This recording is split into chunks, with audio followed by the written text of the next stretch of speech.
उसके बाद बस वो सारा उमैर की वजारत गिरना और मेरा वो टास्क जीतना यासीन के साथ, और बस वो होता है ना, रॉकेट फायर हो गया। फायर हो गया, बूस्ट वो मिला जो उससे। फायर हाँ। हुआ, और उसके बाद फिर जब कोई आता गया तो मैंने कहा बस मैं वजीर हूँ, हाँ। और वजीर हूँ। और पहले मैं करता था कि प्यार से समझाऊं, नहीं समझे वो, तब मेरा एक वो एग्रेशन आया कि मैंने एक से बात की, दूसरा आया और तीसरा उसके लिए बोलने आया, और 3 लोगों की आवाजें आई। मैंने कहा सब चुप करके बैठो, और टेबल पे वो मारा, और वो जो पॉज आया 3 सेकंड का, मैं समझा ओके ये तो हिल गए। बस फिर मैंने पकड़ लिया, मैंने कहा अब छोड़ना नहीं है इन्हें, अब ये अगर सीधी बात आराम से नहीं मानेंगे तो फिर ये एक रास्ता है मेरे पास। तो उसके बाद जो बस जैसे वो दे रहे थे मैं वैसे उन्हें दे रहा था, लेकिन पता बिल्कुल नहीं था। जैसे अब मैं देख रहा हूँ कि मैं जो अंदर बोल रहा था बाहर चीजें वैसे हो रही थी, जैसे कि दिलों का वजीर, बाहर लोग कह रहे हैं दिलों का वजीर, ये वो, कोई पेशावर में किसी ने परफ्यूम लॉन्च किया हुआ है दिलों का वजीर, जबरदस्त। अलग अलग। और फॉलोअर्स कितने बढ़ गए हैं? फॉलोअर्स 12,000 से 3 लाख 3 लाख, प्लस। 3,50,000 तो वो से तो जब ऊपर। मैंने देखा, हसन हाँ। भाई को मैंने कहा वो एपिसोड में, उन्होंने कहा तुम्हें पता है कितने फॉलोअर्स हो गए हैं? वो तो भागम दौड़ में, मैंने पूछा नहीं, और इससे मैंने पूछा, कहते नहीं हम सरप्राइज देंगे तुम्हें। मैंने कहा ओके। कहते 1 मिनट, इंस्टाग्राम खोला, मैंने कहा ओ ये क्या 312 समथिंग थे। मैंने कहा ये तो भाई कुछ अलग है। और फिर जब मैं वैसे ही सर्च में देख रहा हूँ, तो एक होता है कि आपने कुछ किया हो तो कोई कहे कि यार ये गलत है यहाँ पे, कुछ है। जो सैफ के आगे आ रहा है, आवाम कह रही है भाई बाहर निकालो इसे। तो इतना प्यार, मैं जितना शुक्रिया अदा करूं अपनी आवाम का, और जिन्होंने मुझे इतना सपोर्ट किया, और आज मैं विनर हूं, तो मेरी वालिदा की दुआएं, फैमिली मेंबर्स की दुआएं, उनका सपोर्ट, और फिर जो आवाम का प्यार था वो नेक्स्ट लेवल था। आप यकीन माने, कंवल से मैं मिला हूं, कंवल कहती है कि मैंने कॉल मिलाई बाहर जाने के बाद, जब मैं निकल आई अपनी अम्मी को, और मैंने उन्हें कहा कि मैं तो बाहर निकल आई। उन्होंने कहा तू चुप कर, बंद कर दिया फोन। कहते मैंने अब्बू को फोन मिलाई कि क्या हुआ है, तो उन्होंने कहा कि तुमने सैफ के साथ लड़ाई क्यों की। अरे तो मतलब मुझे अंदाजा नहीं था, मैंने ऐसी कहाँ लॉयल्टी। कहाँ लोगों के दिलों में घर बनाया हुआ आपको था। क्या ख्याल है क्यों ऐसे हुआ? लोग यही देख रहे थे कि ओरिजिनलिटी क्या है। कोई मैं गलत लफ्ज ऐसा नहीं बोल जाता था, गुस्सा था, लेकिन वो ये था एग्रेशन, अगर आप उसे कहें, गुस्सा कहें, या लाउड आवाज में बोलना हो, पॉइंट अपना रखता था, इजहार राय रखता था, दोस्तों का दोस्त। किसी दोस्त अगर दूसरे दोस्त की भी बुराई कर रहे हैं, मैं कहता यार ऐसा ना करो, देखो उसका ये पॉइंट हो सकता है। जहां ज्यादा इस तरह बातें हो जाएं कि किसी की पीछे बातें हो रही है, मैं खुद ही उठ जाता था, कोशिश करता था उसमें ना, हाँ मजाक मस्ती में किसी का मजाक उड़ा लिया, मैडी की आंखों में ना देख, ये कर वो चलता था। तो लोग उससे, मुझे लगता है कि, और फिर मेरी जो वोट मांगने का अंदाज था, मुझे लगता है वो आवाम को लगा कि भाई ये सारा अंदाज लगा। अच्छा, तमाशा घर के अंदर जरा बाद में जाएंगे, पहले तमाशा से पहले और बाद। पहले तो ये जानना चाहूंगी कि जब आप घर से निकले तो पहली चीज क्या करी? सबने कहा कि ये करेंगे ये करेंगे, मैंने कहा ये क्यों नहीं कह रहे कि खाना खाएंगे सही तरह, बिकॉज ये तो इतना भूखा मारा है इन बेचारों को। अच्छा, आखिरी जो पहला चीज क्या करी? आखिरी 3-4 दिन में तो बादशाह सलामत ने कहा आप हमारे मेहमान हैं, तो कुछ ना कुछ आ गया। लेकिन बाहर निकलते हमारा स्टमक वैसे इजाजत भी नहीं देता, सिर्फ रोटियां पराठे खा खा के एकदम आप हैवी खाएं तो वो, तो नॉर्मली खाने करा। वालदा से मिल के बहुत खुशी हुई। आई हुई थी जी कराची, आई हुई थी अम्मी वहाँ पे ग्रैंड फिनाले में थी, तो मैं तो जब ट्रॉफी मिली मैं रो दिया वहाँ पे गले मिल के।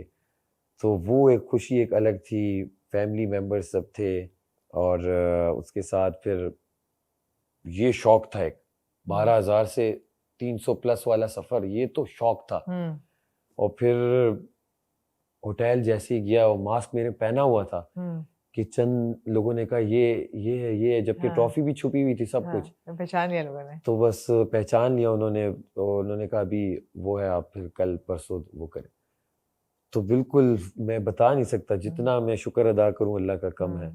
और घर से निकलने के बाद अभी थोड़ा हेक्टिक सिचुएशन ये है कि इंटरव्यूज एक जगह से दूसरी जगह से तीसरी जगह, तो अल्हम्दुलिल्लाह चल रहा है। अभी एक हफ्ते बाद थोड़ा और एंजॉय करेंगे, अपने शहर जाऊंगा पेशावर, बिल्कुल, तो वहाँ विक्ट्री सेलिब्रेशन वहाँ हम आपने कहा कि करेंगे। बड़ी लोगों की इंतजार है आपका। इंतजार कर रहे हैं, तो हाँ। इंशाल्लाह वहाँ जाएंगे, ट्रॉफी वहाँ उठाएंगे इंशाल्लाह, जी। इंशाल्लाह। और आगे क्या करना है इस पे बाद में आएंगे। पहले आप ये बताएं कि तमाशा में रिक्रूट करने का और पार्टिसिपेंट्स को उठाने का प्रोसेस क्या है? अच्छा, प्रोसेस सिंपल ही था। उन्होंने अपने सोशल मीडिया पे एक शो आया इनका बज़, उसमें भी बताया हसन भाई के साथ, जब अदनान सर पहली बार आए थे, कि इस तरह हम लेंगे। नहीं, तो आपने कैसे किया? वही देख के वही मैंने, देख के और किया। फिर इंस्टाग्राम पे देखा, और मैंने ऑडिशन वीडियो भेजी और स्टोरी पे भी लगाई।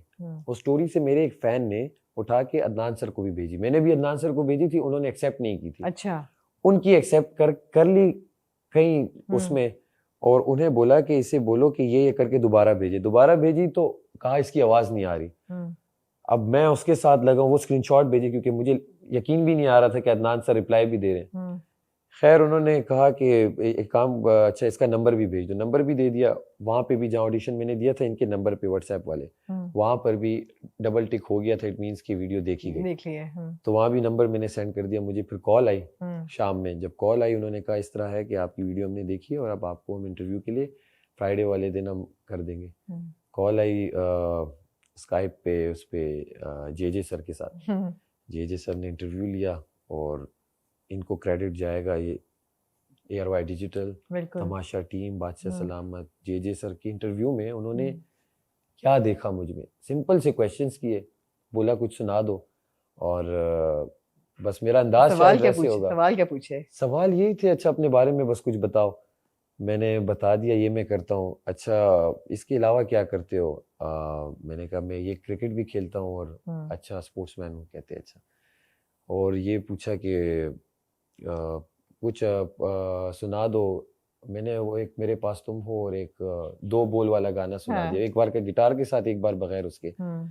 तो बस मैंने बोल दिया। मैंने कहा कि बस काफ़ी पेशावर में भी फ़ैन फॉलोइंग है, हम सब देखते हैं शो, इस बार आप हमें दे मौका, मैं आपको वो नहीं करूँगा, मतलब कि आपको अच्छा लगेगा कि मैं अच्छा खेलूँगा, बस इतना मैंने बोला। और उसके बाद उन्होंने कहा चलें देखेंगे। और उसके बाद फिर मैं कांटेक्ट करते गया हर महीने, हफ्ते 1.5 बाद। तो फिर मुझे मैसेज आया कि आप अपना सामान वगैरह करें, इंशाल्लाह आपका हो जाएगा। अब सामान भी कर लिए, फिर भी इंशाल्लाह, अब ना कॉन्ट्रैक्ट ना कुछ, मैं कैसे कहूँ कि हो गया मैं। बस फिर जब वो कॉन्ट्रैक्ट उन्होंने सेंड कर दिया कि आप ये साइन करके और आप भेज दें, तो फिर मैंने घर में बताया कि मैं अब हो गया, अब मैं जा रहा हूँ। क्योंकि मैं बोल देता कि अब वो भी कहते ऐसे ही कह रहा है। मेरी अम्मी बड़ा शौक से देखती हैं तमाशा, तो बस उन्होंने कहा बेटा बस जिस तरह हो तुम वैसे ही खेलना, ज्यादा बनना मत। तो बस मेरा भी यही था, मैं आया बड़ा कैजुअली, और फिर आहिस्ता आहिस्ता मुझे लगा मैं सीरियस भी हो गया। लेकिन ये था, मैं जब आया मेरा यही था कि भाई मैं अब शो में जा रहा हूँ, और मैंने अब पीछे और कुछ नहीं देखना, यही तमाशा घर है, और यहाँ जो मुझ में स्किल है, टैलेंट है, कुछ भी है, मैंने दे देना है। तो मैंने कोशिश की सिर्फ वो देने की अपना। अच्छा, यासीन से, रिदा से और कमल से दोस्ती की वजह क्या थी?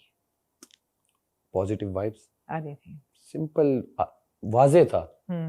अगर आप लोग, आपने तो देखा होगा पूरा सीजन, हमने तो अभी देखा नहीं, वाजे था। देखोगे?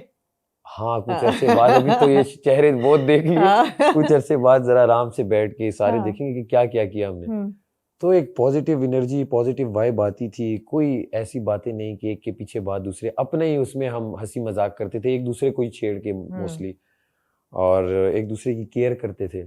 आप यकीन माने मेरे पास, मैंने एक उसमें बोला भी, आप जो आई थी उन्होंने कहा कि तुम्हारा फैशन सेंस, फौजी ने कहा कि समझ